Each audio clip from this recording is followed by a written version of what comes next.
Hi and welcome to the Naval Tick Tinkerer. In the last episode I top balanced these cells. As you can see, they're all in parallel, all negatives and all positives in one row. And if we measure, I have a new multimeter. Come on, there we go. We can see I got 3.6 volts. So what happens is that when the curve of these is like, if you charge them, you can imagine this is 0, it quickly goes up to like 3.3 and then it stays there all the time, and then at the end it just pushes up to like 3.65. So what happens is that if you're in the middle of the charge curve, even though they're at the same voltage, they can have almost the same, very different state of charge. And now by pushing them up to 3.6 and having them in parallel, it means that all of them are really fully charged by now. So this is really important. But what's the next step? Well, I will be discharging a lot of current from these ones. So that makes me a bit scared, and there are a few things that makes me scared here. One is I have 1.5 millimeter times 2 millimeter copper bus bars. That's not bad, not great, but I have actually ordered so I can have two stacked on each other's. But there is another issue, in that this will be on a boat. So I will be putting it into this 3D printed enclosure that I have built that will make it like a bag. And my fear is that the vibrations, since these are very strongly put together like this, that they might actually hurt them and destroy them. So having flexible ones, if they moved, you can see like this, if this moved, then it wouldn't really affect that one, right? So I have to make a decision here. Am I going to stay with the fixed ones? In that case, I have to probably put some kind of wood thing around to make sure that they can absolutely not move at all, even though there are vibrations. I am leaning towards that. But what is the next thing to look here now? Well, we know that they're top balanced, which makes it that I can finally put these in series, so that's what I'm going to do now. But before I do that, I'm going to take all of them away, and then I'm going to start measuring the resistance. Because I noticed when I charged, I had two in series to make. I had two new cells, so I had to kind of pull them up a little bit because the others were charged and these ones were not. I noticed that heat actually only at 5-6 amps started happening. And the reason for that is kind of simple.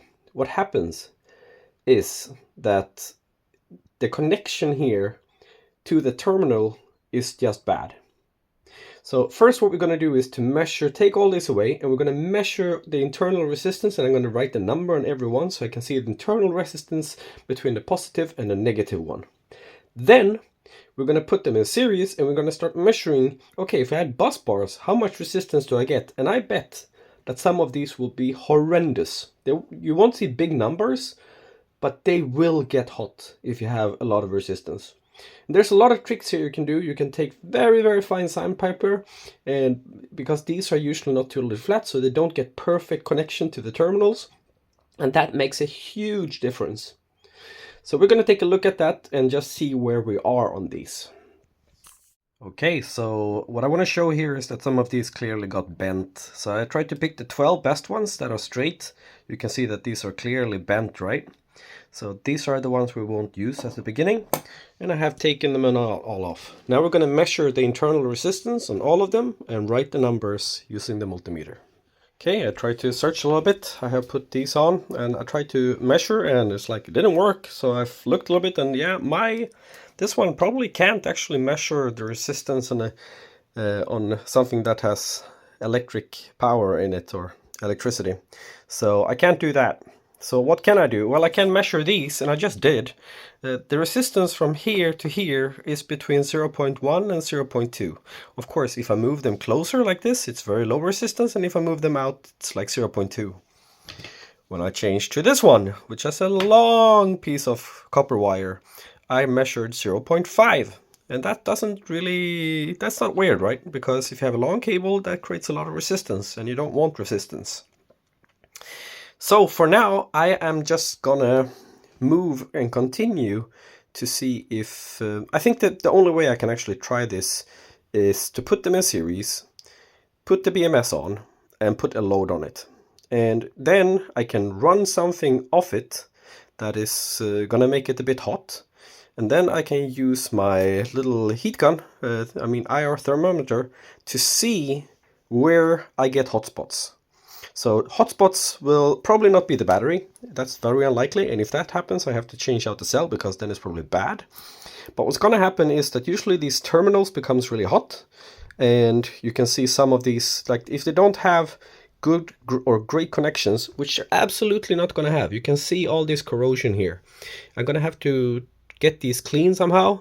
It could use like 800 or 1000 grit sandpaper and try to get them really, really flat with something that is flat when you move them around. I'm going to skip that for now. Maybe use some isopropyl alcohol to clean them out and then put them on. And I'm going to use the flat ones I have. And yeah, so the only way I can really see where I'm going to have problems, because there are going to be problems, that's kind of obvious right now. What I am going to do is I'm going to try to put them on and see where they get hot by putting a load. So the next step here is actually, this is no point. I can't measure it with my multimeter. I don't have a multimeter, I think, that can do that. And if I can, let me know, because I tried and it doesn't measure shit. I get 0 readings. But that's at least good enough, because what I really want to achieve is that I don't get heat. I want them to stay cold when I have pretty large loads. And the only way to do that is, of course, to have very good connections. So what is the problem with heat? Well, of course, I don't want the box to become hot. But the second thing is that the heat can crawl down to the battery and destroy it. So you don't want these to get like 50, 60, 70 degrees or even worse hot. You want them to stay cool. And the only way to do that is to have great connections. And if you don't have great connections, yeah, they're going to get hot. Another problem with these is that this is M8. Can you see? This isn't good. I might need to order new ones, because this is the correct length and I can't make them better somehow, I think. You see, I'm going to miss a lot of the connection here. Yeah, that's the trouble. Anyways, as you can hear in my voice, I have been sick for a few days, but I just need to continue this. I really want my son to be able to go out and drive his little boat, so I just need to continue. So what I did now is that I measured the voltage, and they are between 3.60 and 3.61. All of them, no wonder. There might be a small deviation. I think that can also be because of the contact, that these are a bit oxidized. I don't measure exactly the same, but at least none of them has been like totally out of voltage with the others because there was not a good connection. All of them are really top balanced. If there are 3.6, that means that they're really all at the top of the charge curve, and that means that they're all really fully charged right now, which is great. So my next step here was, I was thinking about adding these in series, basically from minus to plus, minus to plus, minus to plus. And that would have been great, except, like I said, these holes are too big. I don't think I'll get anything from this test, because even if I take it out, there would be so much connection lacking. If we just take a look, let's be very careful. You can see how much is not getting contact. What's the point of this? These are useless. I can't use these. This is just gonna be waste. I'm gonna have to put them on the shelf and order new ones.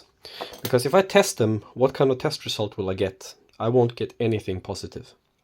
So I have a JBBMS, I think this one is. JBD BMS 21 series.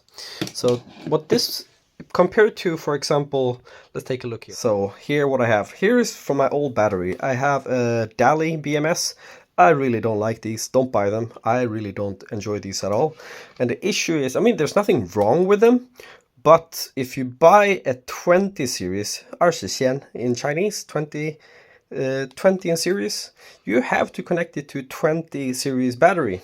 So yeah, if you want to buy, if you're planning on building a 20 series battery, let me know. This one is for sale. I also have the 20 series balancer, and I have one of these you can connect in the UART, I think it is, where you can actually see on a display the voltage. Yeah, let me know if you want to buy these. But anyways, the benefit of this, you can see it's a bit smaller, but if we look at the specs here, we can see that it's a 200 amp BMS. and it also have active balancing. But the bigger thing with this one is that I can connect this to my 12 series batteries. So series is 1, 2, 3, you know, when you put from minus to plus, and you get them all in series. And then what you do, from my understanding with this one, is that you just take the last leads and you connect them to the final pole, final terminal, sorry. So yeah, I think that's what I can do today, and I have to order new of these.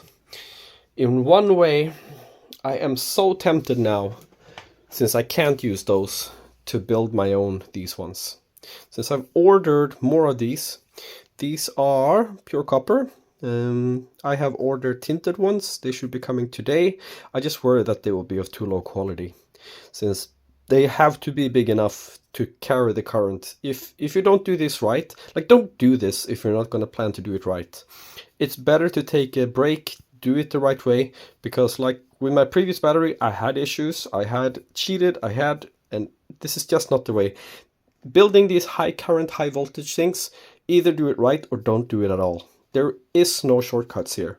You will have issues, and it might give you real issues. I mean, you could hurt yourself, burn down the house, kill yourself. Don't do it the wrong way. And if we look at the rating of this one, I think this is 100 amp. Yeah, it's 100, it says there. Not enough. I'm gonna carry like almost up to 200 at peaks here. So this would have to be double the size. So yeah, what I'm gonna do here is to try to get some really good lugs here, because this is 33 square millimeters of copper, and I have a lot of this. I ordered from China a long time ago. I have really nice, they're copper, or they're tin-tinted copper wires, really nice. And then I can build really small ones, because like I said, resistance increases with length. So I would preferably like to have, like, then going to from plus to minus, plus to minus to plus to minus. I could also cross them like this. This might actually be easier.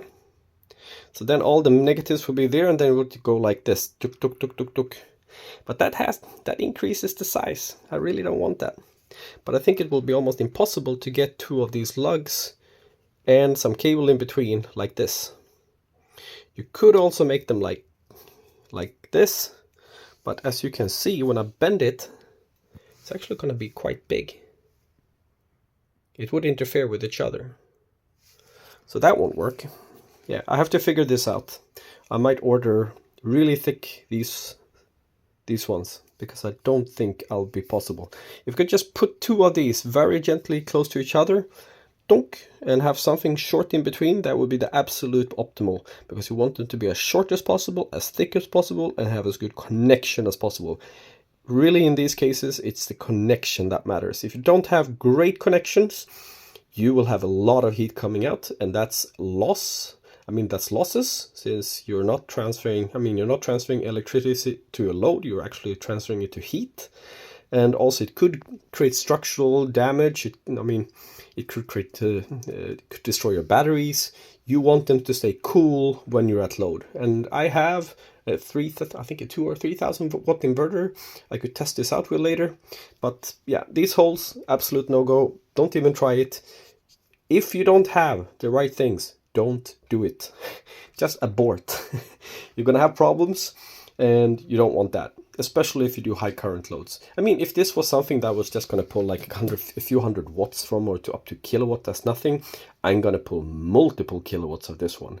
This is high of 3C batteries, which means 1C would mean that I could discharge these 105 or 102 amp hour batteries in 1 hour. 3C, that means I can empty them in 20 minutes and they would still not be destroyed. Since they're used, I'm not going to do that. But for this weekend, I think this is what I can do. I could probably prep these cables now, but I'm not feeling great. I have been sick. You can hear. So yeah, we're gonna stop this right now. I'm gonna order the right things, spend some money, because I want quality here. I do not want heat in the box, and I do not want heat to destroy my cells. That's even more important. And I don't want it to be a safety risk. All these things go together. Don't do it half-assed, do it right, or don't do it at all. So anyways, I got almost 30 of these, which I thought was great. And as always, this is the ones I usually use. You can see I kind of took it off and you can see copper here. These are good ones. But always make your test. And you can see this is yellow. This is brass. This is shit. This is going to have extremely high resistance, and these ones will heat up like light bulbs. So be super careful and test everything you buy, because you can't trust these. This is pure crap. You can't use this for anything that is even remotely medium load. It's yeah, total waste of money. So now I sit with these that are useless, and I mean, these ones are good quality. These ones are pure copper ones. You can kind of see the copper if you look at it. But yeah, that was like 18 bucks totally wasted. Well, I will try to source really good ones. It's funny, when I buy these in Europe, I get shit. I buy them from China, I get really good things. So I guess in China I know how to source things, but here in Europe I buy things from Amazon, pure crap. So yeah, gotta order more. Yay! So sorry for a pretty lame weekend video update, but this is how far I got. I don't think I can do anything more. My plan to measure the internal resistance didn't work out. I could do something called a drop voltage test, which means that I could put a load like a 10 amp load on these two, and then I could see how much the voltage drops from this cell. And then I could divide the voltage drop, like say I had 0.3, 0.4 volts drop, I could divide it by the 10 amps, and then I would get the internal resistance of the battery. That's one way to do it. But the problem is I have just top balanced these cells. So worst case, what that would happen is that they're not top balanced anymore. They're not fully charged, all of them anymore. And then I would get an imbalance, and that's what I want to avoid. So I'm going to skip that. What I'm gonna do is to start connecting them in series, and this is where danger starts popping up. If you do it, cover every line, and we're gonna do that in the next video. Just if you're working with things in series, this is where things get really dangerous. So when you're working, you need to cover everything else. Make sure that you have rubber gloves, your goggles on, take every safety precaution, clean everything out. There's no metal getting close. Now we're getting into the dangerous territory. So this is where safety really starts picking up, that you really need. When you have one cell like this, I mean, I could touch these, nothing will happen. The voltage is so low, it's not gonna break my skin barrier. At 36 volts, it won't do that. Could, but very unlikely. I need to get upwards 50 volts. This is the reason I'm building a 36 volt system, because I don't want this to be a safety hazard. So yeah, anyways, thanks for following me, and yeah, hope you enjoy these little videos of how I'm building my son's electric battery or battery pack for his speedboat. Cheerio. Hope you're better than me. Cheers. See you next weekend.